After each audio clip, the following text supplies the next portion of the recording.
Potential terrorists can be identified and neutralized with... Hi, it's Tom with Digital Foundry. Cast your mind back to Homefront: The Revolution's launch on console, and it was a sorry state of affairs. From the very first cutscene, you were looking at 20 frames per second performance, and sometimes under that during gameplay on PS4 and Xbox One. And while PS4 did run at a higher, clearer 1080p resolution compared to the 900p on Xbox One, Sony's machine also had the worst frame rate of the two by a consistent margin. But good news is here for both sides. We now have a new update on each machine that, according to patch notes, promises a suite of optimizations. These include optimizations to lighting, animations, and also a fix that prevents high draw calls relating to the minimap. So let's do each console in turn then, before the final comparison on the latest patch. Here we have PS4 running on the launch day patch 1.02 on left, as represented by the light blue line. Next to that we have the new patch 1.06 in orange and 1.07 in dark blue. Now 1.07 is only a hotfix that addresses a few bugs, and it's 1.06 in orange that really shows the fundamental change. You'll note they're both giving roughly the same reading, but we thought it was worth showing both as the work was already done. But obviously, compared to that launch patch, we're seeing a massive jump in the opening cutscene either way. Yes, the occasional screen tear still creeps in at the top, but we're looking at up to a 5 frames per second boost when moving to the newer patches on right.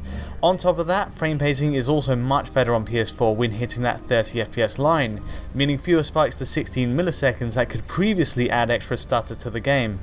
Overall, yes, this is much smoother than before, and even in gameplay around busy city areas, PS4 is again improved by up to 5 frames per second over its launch patch.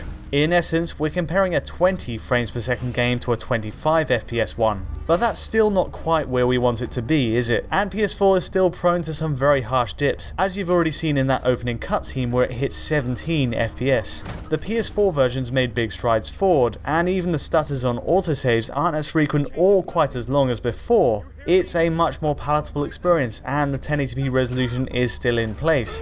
But to be honest, it's clear the CryEngine running underneath is still buckling under the weight of Homefront's ambition. Next up, let's look at Xbox One in isolation. In this case, patch 1.07 isn't available yet, but we still had a good measure of the performance gains here by looking at 1.06 on right. Again, there's a substantial boost in this opening cutscene, and once more 5 FPS is the delta between before and after patch 1.06. Xbox One was already the better performer of the two consoles though, but now it runs even better. It still renders out at 900p mind, and also suffers from obvious frame pacing issues not present on PS4, weirdly still causing Xbox One to cap at 32 FPS rather than a more even 30 FPS. Then again, we don't have any tearing on Microsoft's machine whatsoever. I can't believe it. Let's walk. So for the final test, let's compare PS4 and Xbox One together on their latest updates. This shows how things stand with either patch 1.06 and 7, as they're both the same deal really. And from this first cutscene, Xbox One has a lead of around 2 to 3 FPS at stress points. The margin has narrowed massively since launch though, in part due to both consoles now capping at 30 FPS or 32 in Xbox One's case, meaning we can't see the extent of the divide all the way through. It's a good problem to have, but where the engine is stressed, it's Microsoft's machine that shows a slim lead in identical scenes. As for shootouts where the action's more variable, well, it's far less clear cut, and the readouts on each machine are very close most of the way. The disappointment is, if you're looking to buy Homefront: The Revolution on console, this patch still doesn't address the frame rate issues 100%, and both run at 20 to 25 FPS for long stretches. It's a compromised experience compared to PC, and even if the performance is boosted, the results on 1.06 don't really bridge the gap to that target 30 FPS as often as it needs to provide that smooth, hitch-free ride.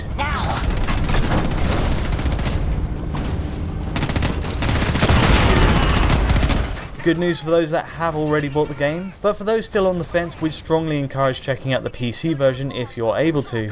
It's a very different beast.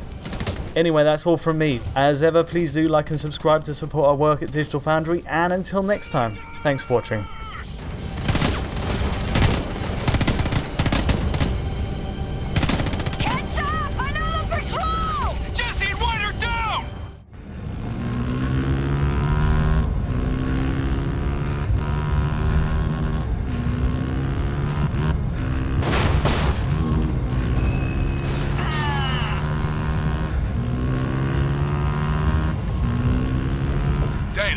Parrish, what's the situation? You reached the transceiver yet? Parrish, we hit trouble. Had to split up. One of us will get there, don't worry. Okay, I'm counting on you. Listen up. We got Walker. We're gonna get him back. Bet your ass we are.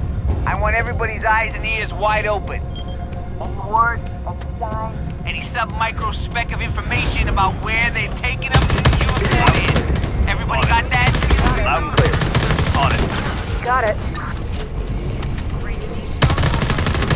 Brady, these strongholds are imposing, but we think we figured out some ways to get inside. Airship inbound. Get going.